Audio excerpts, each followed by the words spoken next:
Bizitzaren joanean, kolkoa iraganaren errautsak biltzeko kutsatila bihurtu daiteke. Horrenbestez, ez da erraza izaten bidean aurrera egitea. Azala zikindu, begietan azkura sentitu, edo eztulik egin gabe. Miren Agurmeabek hondakin hoiek ongarri gisa ustiatu ditu, hamarkada batean lehena duen poesia liburua elikatzearren. Miren Agur, bakardadeak poesiaren lurra ongarritzen nahi du dio liburu honetako poesia batek, poesia idaztea bi edaia introspektiboa den aldetik. Bueno, dudarik ez, poesia idazteak beti jotzen du introspekziora. Areago, kasu batzuetan, nire kasuan esango nuke, nire bi gune nagusia kontuan hartuta, badala introspekzioarik eta bat. Zein dira nire bi toki nagusiak poesi gintzan? Bata, niaren tokia. Niretzat ezinezkoa da idaztea, ni esan gabe, baina batzuetan ni hori unitarioa eta trinkoa da, eta beste batzuetan ni plurala, beste nitasun batzuen bozera maile modukoa, ez da? Niaren toki alde batetik, eta beste alde batetik memoriaren tokia. Jakinik, memoriak ematen digun errelatoa beti dela inexaktoa, beti dela estatikatua. Eta gainera, hortik jasotzen duguna gero apailatu egingo dugula, sortu nahi dugun efektu literarioaren bila. Orduan kontuan hartuta nia eta kontuan hartuta memoria direla nire guneak, introspektiboa izan behar derrigorrez.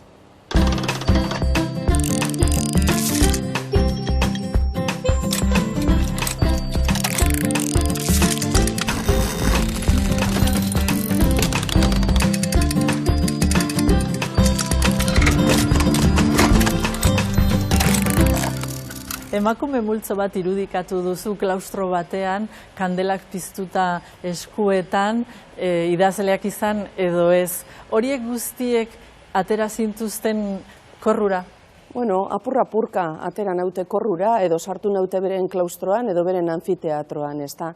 Emakume multzo horrek parte egiten du gure imaginario femeninoan, eta apropos aukeratu nituen guretzat kezkagarria diren gai batzuen inguruan hausnartzeko.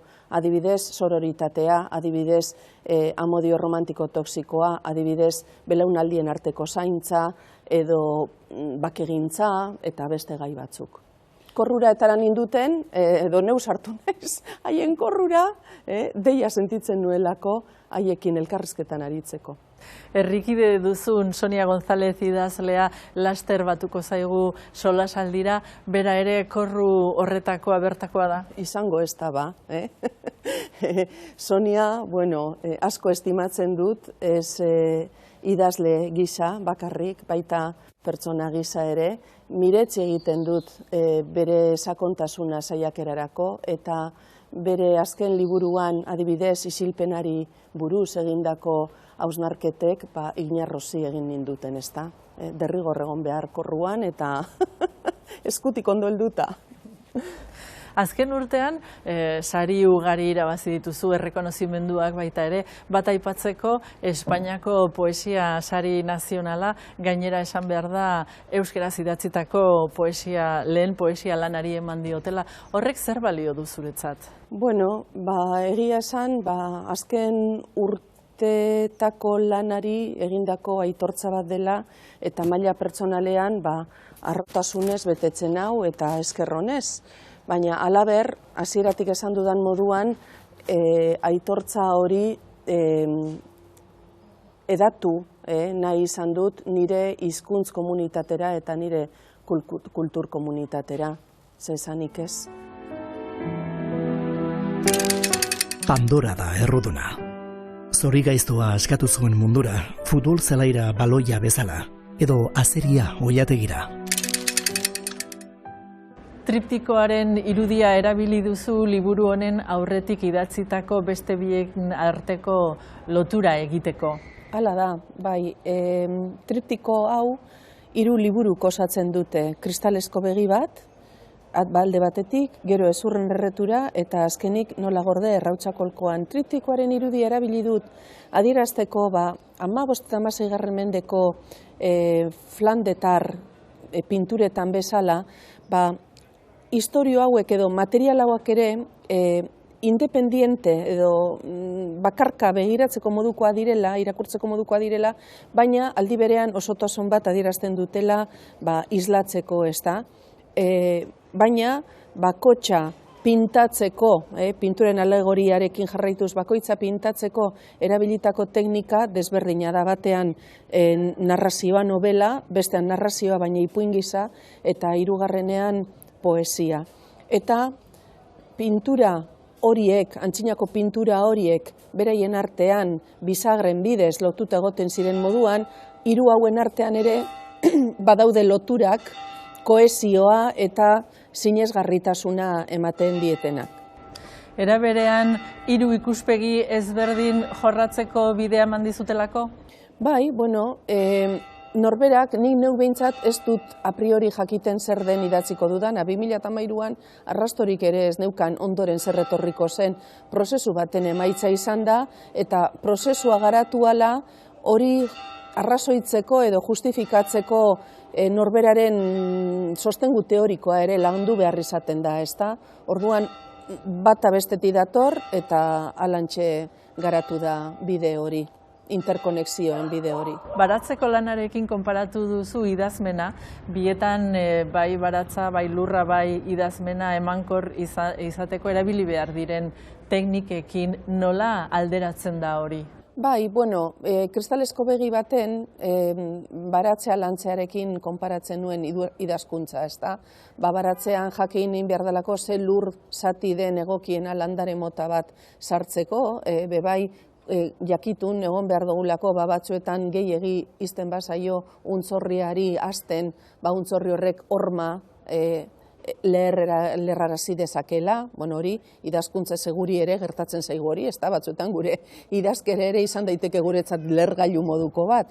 Orduan, batetik, lehenengo liburu hartan idazkuntza eta baratzea lantzea, bigarrenean ezurren erreturan baratzea garbitu ostean geratzen den loia, orbela, fruita ustela eta ez dagokion tokia okupatzen duen zer hori guzti hori eraldatu, hain zuzen ere, energia bat lortzeko, eta energia hori da idazleari eta pertsonari, alduntze moduko bat edo sentiarazten diotena, eta azkenik, hirugarren fase horretan, erretura itzali eta gero, ulurrean geratzen den errautza berbaliatzea. Hortu lauek, errautz hori, fruta arbolen oinak ongarritzeko erabiltzen dute, eta nik idazle gisa neure poesia elikatzeko.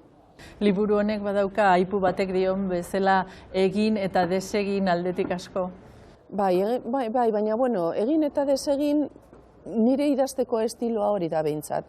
Gutxitan ateratzen zaizkigu holan erabatean testu edo testu biribiltzat edo kalifikaditzak egunak.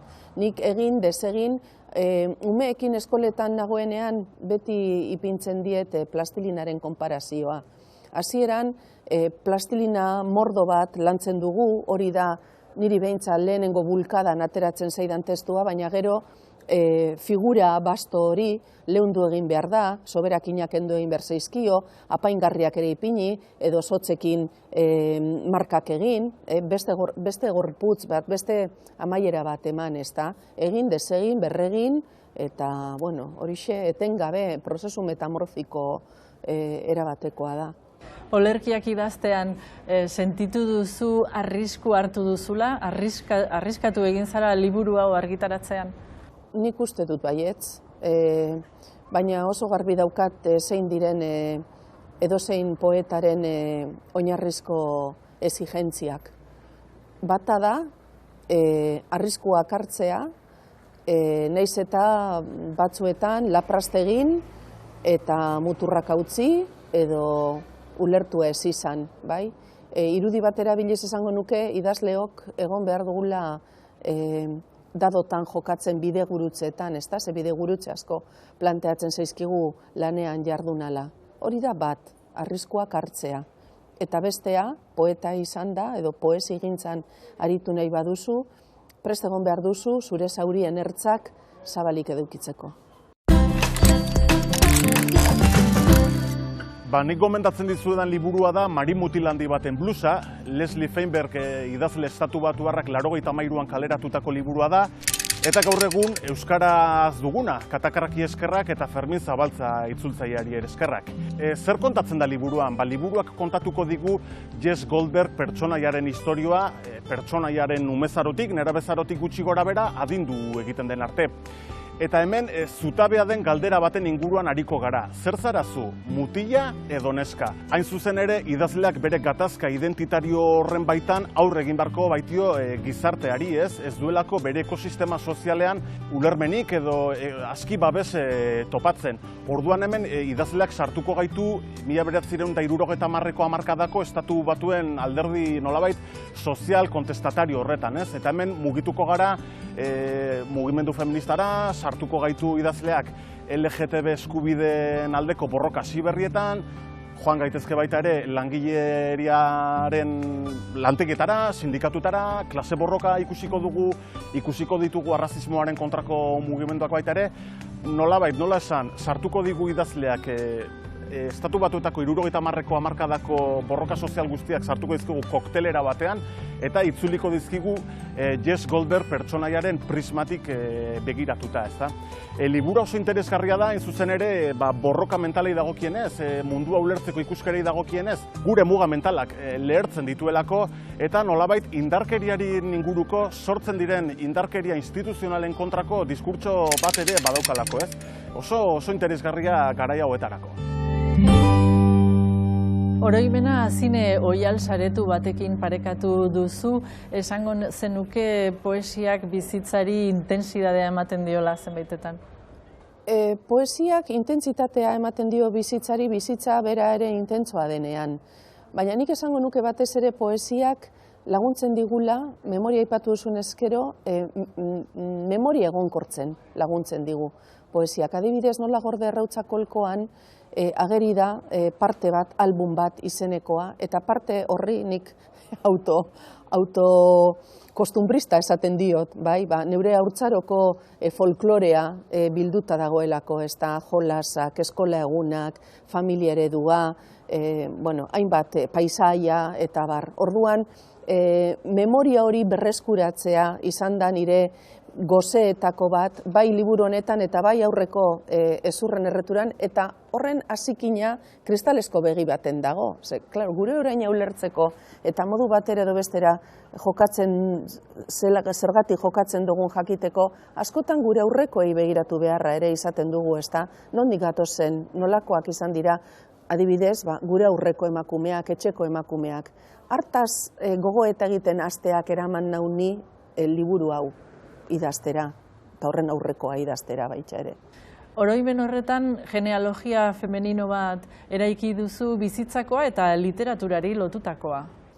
Bai, ez dakit nik eraiki dudan, genealogia femeninoari, baina egia da, liburu honen bigarren partean, Postpoloak izeneko atalean, nahi izan ditudala, nire ustez gure imaginarioan importanteak diren figura batzuk gaurkotu, eta mito horiek batzuk pertsona errealak dira, beste batzuk fikziozkoak, baina denak izan dira aitzindariak euren alorrean edo giza eskubideen defentsan, ezta?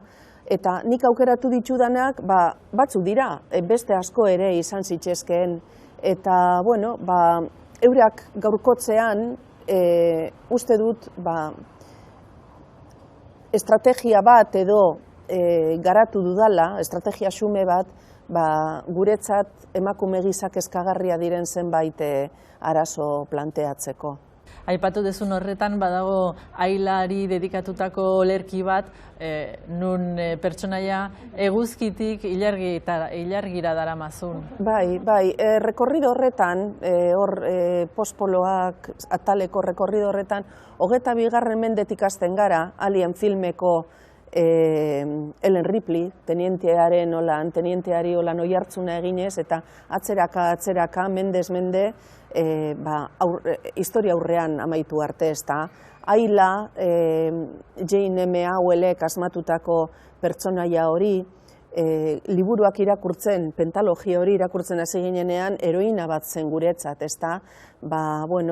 Kromagnon hori neandertalen artean gai izan zena bere burua salbatzeko, guztiz autosufizientea, bizibidea aurreateratzeko ehiztaria, baina gero, liburu sorta horrek aurrera egin ala, berak ere paper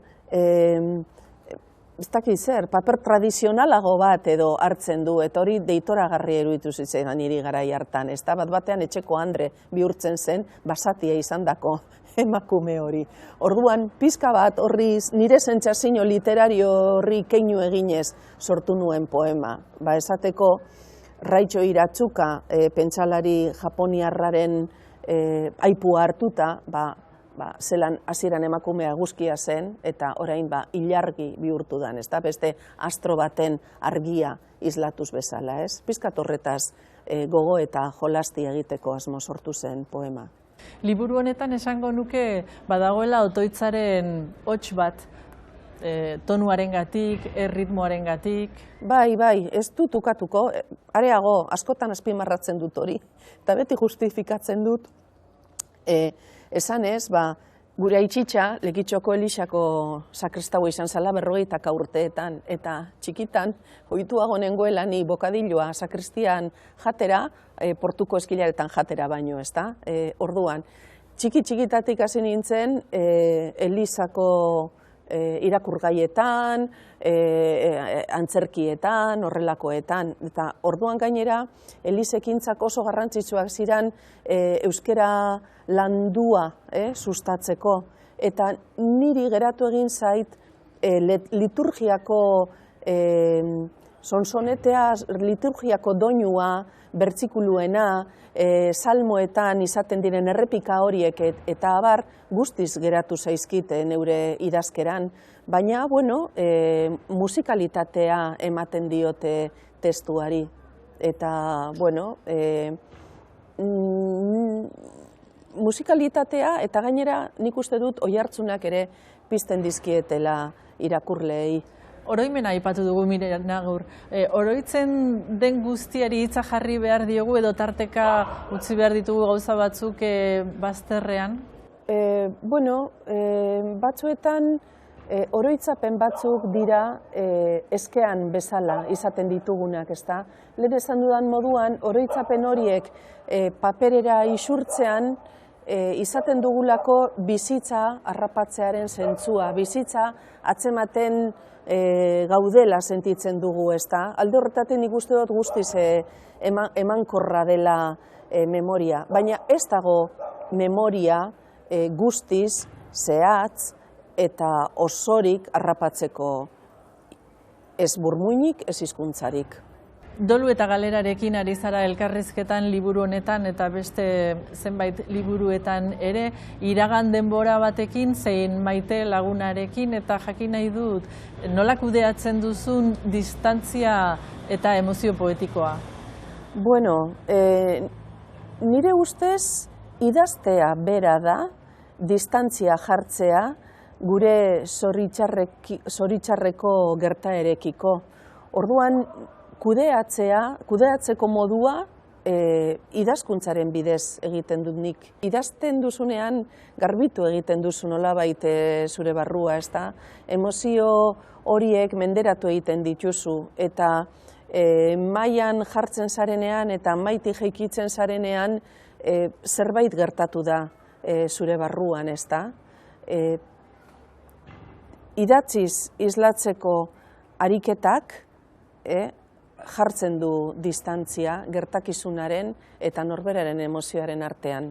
Hori lotuko zenuke behar bada liburu honetako azken atalarekin? Lotuko nuke ez azken atalarekin bakarrik. Azken atala metaliterario da, hor azaldu egiten direlako, zein den, nik sentitzen dudan patologia moduko hori idaztera bultzatzen hauan, edo zein diren nire esloganak, nire errituak, nire kezka nagusiak, baina nik esango nuke planteatzen duzun hori nabari dela baita hirugarren atalean ere. Hirugarren atalak izena du neguko bidaia. Eta bidaia bat dago, barne bidaia bat, ez dena egiten hain zuzen ere negu urtaroan, baina bai norberaren barruan negua denean, bakardadearen eta erresistentziaren bidaia delako birjaiotza bati begira, ez? Esango zenuke minaren onarpenarekin amaitzen dela dolua? Dolua minaren onarpenarekin bakarrik ez. Dolua gainditzeko minaren onarpena bai, baina baita ere gertaera, norberaren buruari barkatzearekin ere amaitu daiteke. Bueno, Elisa Victoriaren Voz de Vieja hautatu dut, kontatzen digu 80. hamarkadako Sevillan bizi den 9 urteko Marinaren istorioa, bere bizipena kontatzen dizkigu, eta Marinaren ahots horrek nire barnean nonbait den Miren aurraren ahotsura gogorarazi dit, oso gertuko sentitu dut, nonbait irakurri dut guztiok izan garela noizbait Marina, eta iruditzen zait aurraren ahots horrekin bete-betean asmatu duela Elisa Victoriak. Alfred Doblinen Berlin Alexanderplatz, liburu hau Franz Biberkopf izeneko bati buruz da. Igeltsero eta garraio langile izana Berlinen. Espetxetik irten berri da, han egon baita aurreko kontu batzuengatik. Eta orain berriro Berlinen da eta zintzo jokatu nahi du. Oraintxe argitaratzeko dago, Ama ume saiakera, Erika Lagomarena eta Estitxu Fernandezena, eta esan behar dut argitaratu aurretik irakurtzeko, gozatzeko eta dastatzeko ohore eduki dudala, eta zoragarria izan da. Izan da aspalditik behar nuen liburua, eta uste dut askok sentituko dutela hori. Behar duten, irakurri behar zuten liburua dela. Aurrak ere ikasi behar du haserretzen naizela, nardatzen naizela, desagertu egiten naizela. Ikus dezala negar egiten dudala, indartsua bezain ahula naizela. Ez naiz superwoman bat, eta arazoak dauzkat. Miren Agur, Gutun Zuria jaialdian, ohorezko saria jaso zenuenean, garai bateko eta gaur eguneko idazle emakumeekin gogoratu zinen, Sonia González zure gonbidatuarekin berdin. Bai. Gutun Zuriaren oparia edo makila bada. Eta makila beti ikusi dugu gizonezkoen irudiari lotuta. Artzainetatik hasi, baina baita ere alkateek eta erabili izan dutelako botere ikur gisa edo babes ikur gisa. Eta orduan konparazio egin nahi izan nuen makilaren eta arkatzaren artean. Emakumeok gure arkatza erabili dugulako gure arteko zubiak egiteko, bai, eta gure indarra ere erakusteko. Simbolo polita iruditzen zait, estensibo egiteko lankide garen guztiontzat, ezta? Bai, eta gainera, nik esango neke gehienok holan jaso dugu. Holan jaso dugu lehen, aitatu dozu, zuke jasotako, preguntatu dutzasunien sariak, errekonozimenduak eta esplikatu zu, nire zeretik baina emoteko eta gehienok holan jaso dugu eta horregaitzik horren, karo, zaila da azaltzea ze arro eta ze posik gauzen. Bestioke, zati baten danona, zure lorpenak zeurea dira, baina dano lorpena modun ere sentitzen dugu. Aldorretatik oso arro eta oso eskerroneko eta egia esan da arrimua sentitu dut nik ere, orokorrean, azken hilabetetako aitortzak eta direla eta ez da, eta esan ze ondo funtzionatzen ari den aizpatasuna. Ze aizpatasuna modu askotakoa dago, ez da, baina dagoz aizpa motak eta ez dira eskluyenteak ez da esklusibistak, ez talde batetik daude aizpa adizkideak, eta beste alde batetik daude aizpa lankideak, bai? Eta beste alde batetik aizpa sororak. Patriarkatuak gure artean ezarri dituen arrakalak gainditzen, elkarri laguntzen diogunak, ez da? Eta orduan gozotasun hori sentitzia benetan izan da pizgarria. Jendaurrean kazetari bat, idazle bat, ez dakit, bidaia zalea, bizikleta zalea, eta gero gertuko entzat pentsatzen dut beste gauza batzuk ere izango naizela. Gerrak, violentziak eta sufrimenduak ere badauzkagu orain, baina nik dudarik gabe esango nuke orain dela 1 urte baino askoz hobeto bizi garela, ez? Aldatuko ginateke orain dela 1 urte jaio, oraingo garaian jaio ordez, ez dut uste. Eskailera bat esango dut. Tintin, Julio Verne, Manu Leginetxe. Niretzat bizikleta ere idazmakina da. Teklak erabili ordez pedalak, baina bizikleta denetarako balio dit. Kezkatzen ikasi behar degula, baina gehiagik kezkatu gabe. Maite deten jendearekin bidai onak egin izana. Turrean Turmaleten lehenengo postuan pasatzea, edo bigarren, Begi luzea, esango nuke. Sonia, Miren Agurrek liburu honetan sororitateari lekua eman dio, zer besteri esango zenukezuk? Bere karrera osoan, ez bakarrik azkenengo liburu honetan, bere karrera osoan ikusten markatu dituzela holan lerro batzuk, besteok ere engantzatu gaituenak eta emondozkuenak zidorrak landu alizateko beste zidor batzuk edo beste modu batzuk edo literatura egiteko modua ere ze horreri zelan inaurre autofikzioaz igualde berbengo dugu gero edo zehan zabaldu diezen hainbet bide zidortzu edo ez dakit, edo amaieran ikusten dozun argitzu bet, eta gogua bide bardinetik harakatzen juteko, eta horre esperimentazio horiek eitzeko, eta norberaren idazkerari ere beste buelta bat emoteko, eta uste dut azkanengo urteotan izan dela nahiko, niretzat behintzat izan da nahiko agerikoa, Miren Agurrekin jaben lan hori, lan eskergala. Askotan hitzen da, suposatzen dut, norberak hitzen da bela, ez naita ez ni markatukot baizik eta lan handia egiten eta gero horrek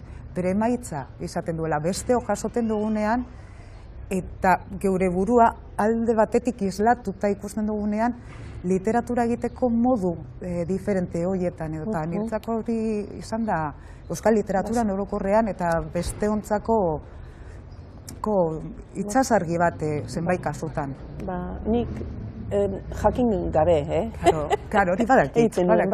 Beste batek esan behar dutzu, dena hau ze lortu duzu. Zenak bultzatuta adibidez, gorputzaren kontua oso presente dago neure obra guztian, ez da? Baina, claro, nik gorputzari buruz idazten hasi nintzenean, enekien norantz nindoan oso ondo, eta gero hausnarketaren ondorioz, konturatu naiz, une hartan, 2000 urtean adibidez Azalaren kodea argitaratu zanean, oso importantea zela emakumearen erotismoari leku egitea, ezta? Desiraren esplizitazioari, eta horretarako transgresio egiteko modua zela, gorputza tal, fisiologia femeninokoak zuzenean aipatzea, ez?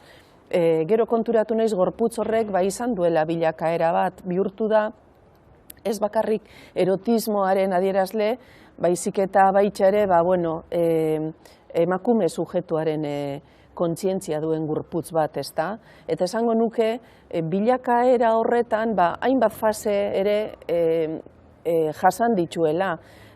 Batetik, desinstrumentalizazio moduko bat, nire poesian badagoelako konsumo gizarteak ezarritako prototipo estetikoen kontrako kritika bat, baina desinstrumentalizazio horretaz aparte uste badagoela baita ere metamorfosi bat edo askotan gure erdiminak lotzen ditugulako umeak izateko jardunarekin, baina erdiminak etortzen zaizkigu bai krisien ondoren egoak erditu behar ditugunean, ez da egoak jaio behar zaizkigunean.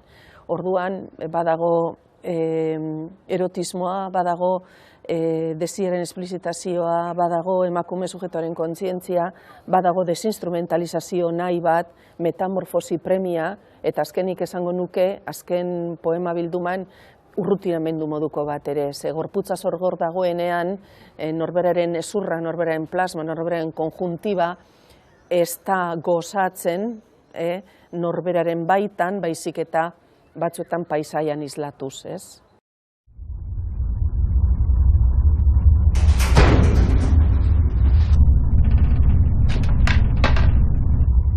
Mesedez, amairatzera ze gertatzen dena. Bueno.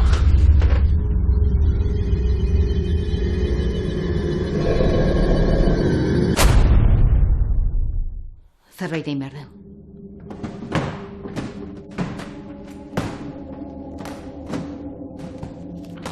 Udaberriko goiz eder batean, 3 txerrikume jaio ziren errekatik hurbil. Hainbat hilabetez. Eta txabolara hurbildu eta bultzaka hasi zen. Geroztik, 3 txerrikumeak zoriontsu bizi izan ziren beren etxean. Lasai, lasai!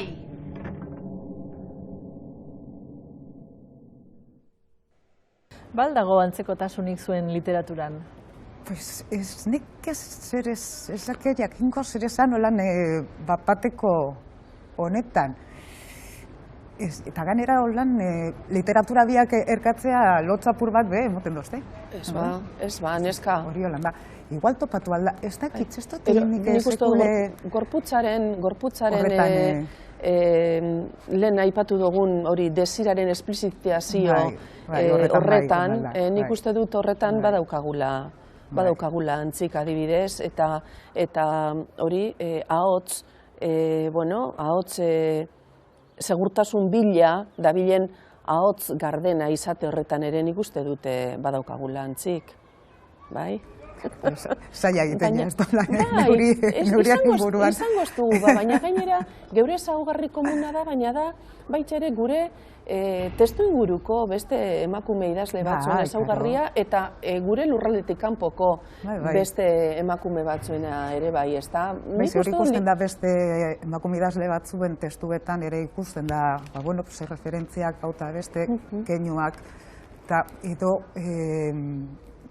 erkatu aldo zuzen lanketa moduak, eta nik uste dut hori bai ikusten dela beste emakume batzuen literatura hartzen dozunien, hasieran esaten eban, aurrega ikuste dute, zelan edo alan, balio izan dozgule bestioi, topateko aparteko bide batzuk, edo korratzen hasteko, edo ausartzeko hainbat kontu egitera, eta bai beste idazle batzuen literaturan, nik irakurten duten geniot, hemen, igual miren agur dago. Ja, bai, bueno, ze importantea den guretzat gure testuetara beste emakume batzuen aipuak ekartzea, ez da? Hori batzutan metaliteratura esaten dugun hori, ez da? Ze emakume horien aipuak ekarrita, alde batetik egiten dugu ariketa feminista bat, ikusgarritasuna, ez da haiek, handi horiek, Margaret Atwood, Adrienne Richek, hori denek ez da aukate gure preminarik izan direna, izateko, guk bai haiena, autoritate argumentu gisa ekartzen ditugulako, edo baita dialektikarako abia puntu modura, ez da? Orduan, hori nik uste dut hori neurri batean ariketa feminista egitea ere badela. Identitatea, memoria eta 20. mendeko Europak pairatutako sarraskiak dakarzkigu Idoia Santa Maria Urkaregik itzulitako eleberri honek, Jacques Austerlitz pertsonaiak burutu beharko duen bidearen arira. Josean Hartzek poesia jendearengana iristea nahi zuen. Antologia hau asmo beretik sortu da, usurbildarren lan esanguratsuenak bilduz, haren ahots poetikoa guztiongana heldu dadin. Maris Kondek gaztaroko pasarte batzuez baliatuta, askatasun bila dabilen neska baten kronika osatu du. Ibilbidea, noski, argi ilunez josia izango da. Zer da niretzat idaztea? Niretzat idaztea izatea da. Era batera edo bestera bizi izateak poetika oso bat justifika dezake. Idaztea eraldatzea da. Idazteak nire nortasuna garatzen laguntzen didalako. Idaztea eustea da. Idazten dugunean gai bagara komeni etzaigunaren eta gure artean distantzia jartzeko alduntzen ari gara. Idaztea eraikitzea da. Poeta bakoitzak txirikordatu egiten ditu bere erara izatasunaren ariak, agian bere bizitza bezain beste luzatu daitekeen tapiz alegoriko bat osatzeko. Idaztea sustatzea da. Poeta bakoitzak egindako txatal hori gehitu egiten zaio gainerako poeta guztiek egindako txatalei eta denen artean osatzen dute munduari buruzko ikuskera bat. Beti ere, komunikazioa edo katarsiaren bila hitzaren bitartez.